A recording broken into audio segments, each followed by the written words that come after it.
Today, we are going to talk about what a differential equation is and also a slope field.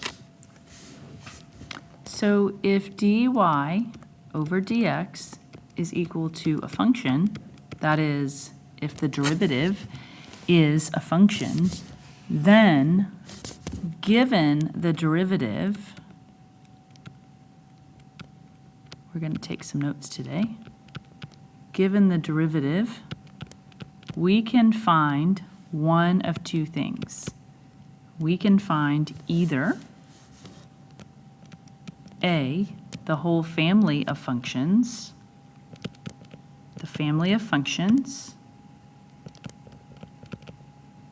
whose derivative is that? And if we're finding the family of functions whose derivative is that, then we say it is its antiderivative.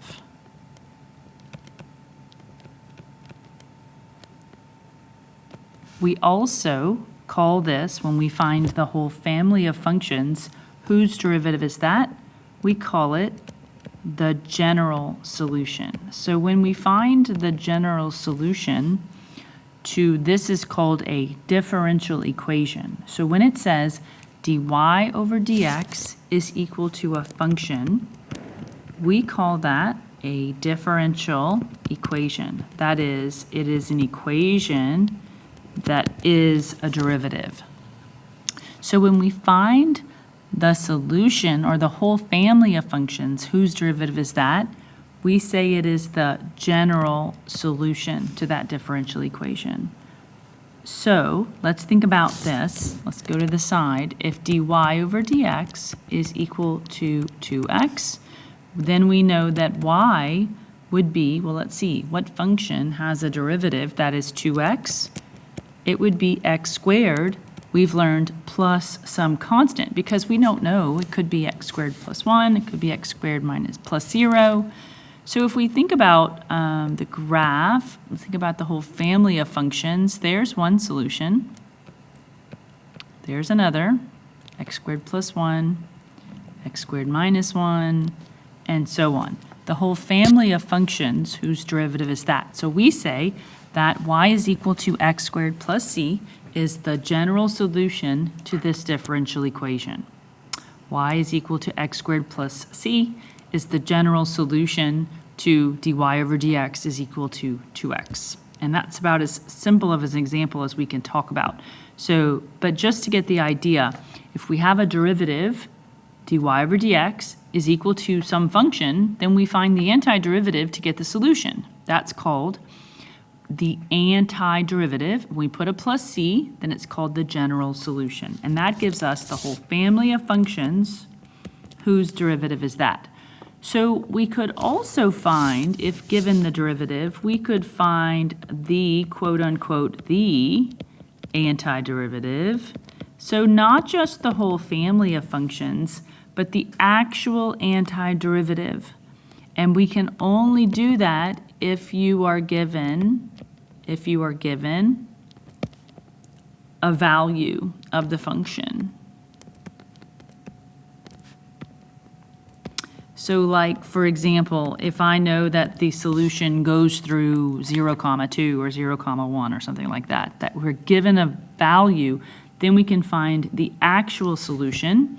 And when we find the actual solution, we have a name for that. It is called the particular solution. So when we find, when we are solving a differential equation, so remember, a differential equation is a function that is a derivative. And so when we find the solution to this differential equation, we can find one of two solutions. We can find what's called the general solution, which is the whole family of functions. It's the antiderivative plus c. Or we can find the particular solution, which is the actual solution, but we can only do this if we are given a value of the function. So let's look at a few examples. We're going to look at a couple of examples. First example is that dy over dx is equal to 3x squared minus 6x plus 2. And what we want to do is we want to find the general solution. So I'm not going to give you a value this time. I'm just going to say, let's find the general solution. So very simple. What you're going to do is you're going to say y equals, and then you're going to find the antiderivative. And that's all you're going to do.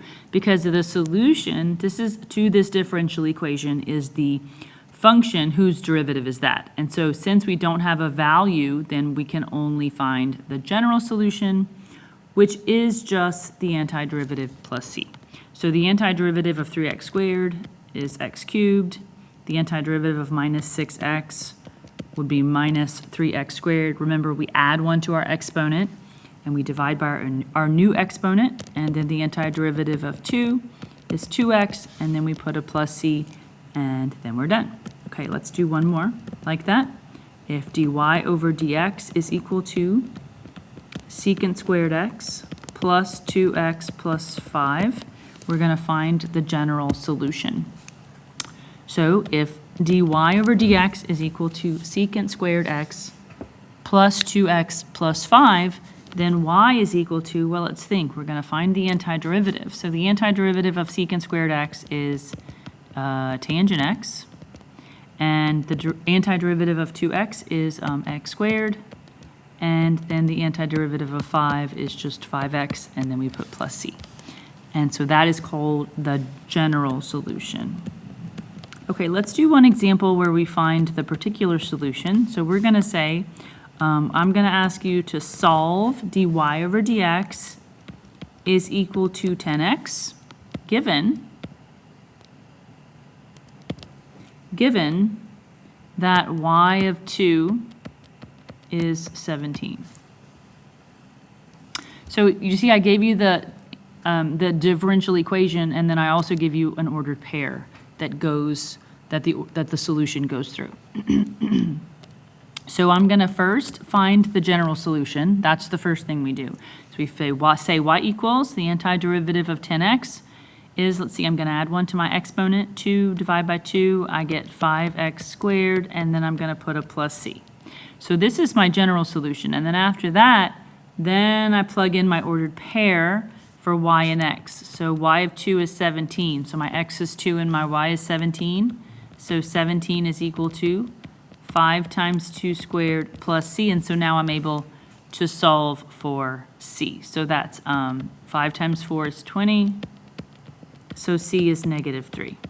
So the particular solution to this differential equation is y is equal to 5x squared minus 3.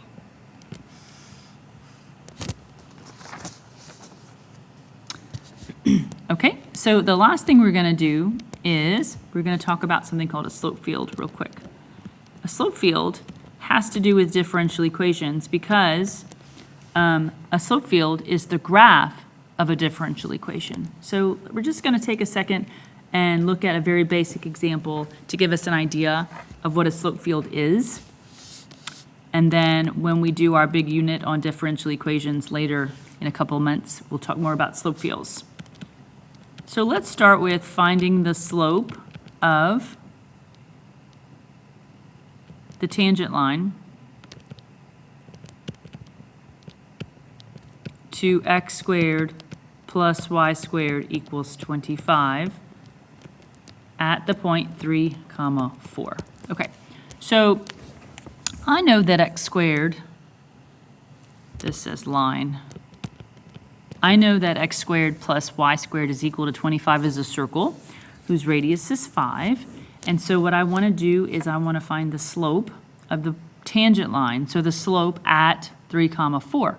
So what I need is the derivative. So it looks like we have some implicit differentiation to do. The derivative of x squared is 2x plus the derivative of y squared is 2y times dy over dx equals 0. And then we all know that the last thing we do is solve for dy over dx. So I'm going to subtract 2x and then divide by 2y.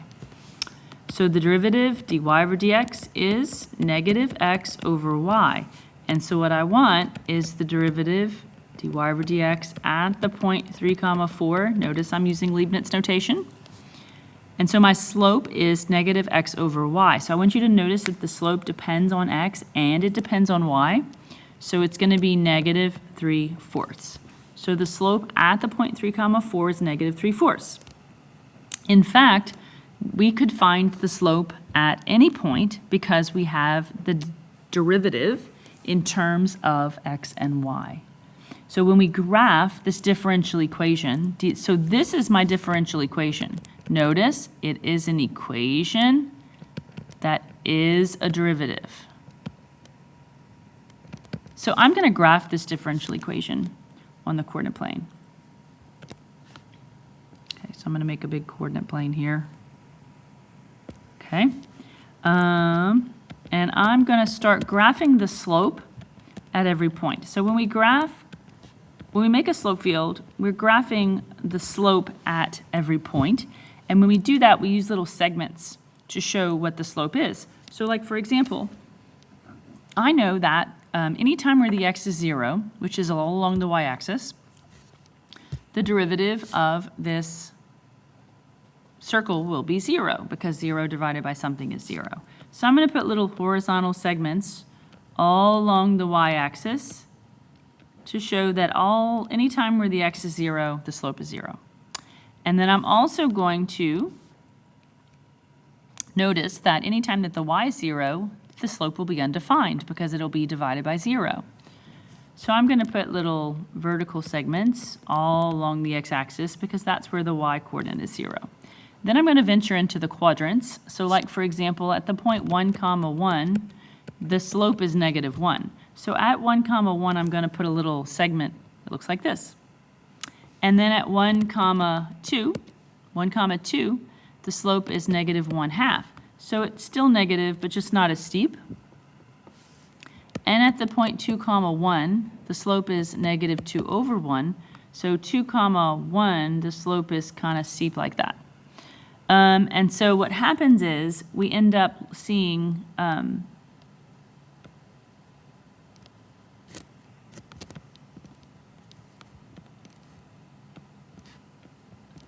noticing that as we go along, we get something that looks like this. And so I want you to notice that the graph gives us concentric circles. So the graph of a slope field gives us what's called the solution curve to the differential equation. And notice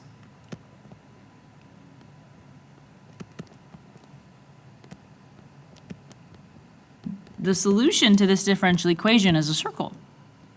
Because when I went backwards and I found the derivative, I got negative x over y. And so if I would go backwards and get the antiderivative, it would be that circle. So when I look at the graph of all these slopes, I see circles. So we're going to say that the graph of a slope field gives us what's called the solution curve, which is look, I'm going to put in parentheses, it's the curve or the graph of the solution. So that's a good beginning to slope fields. Now you're going to do a Math Excel.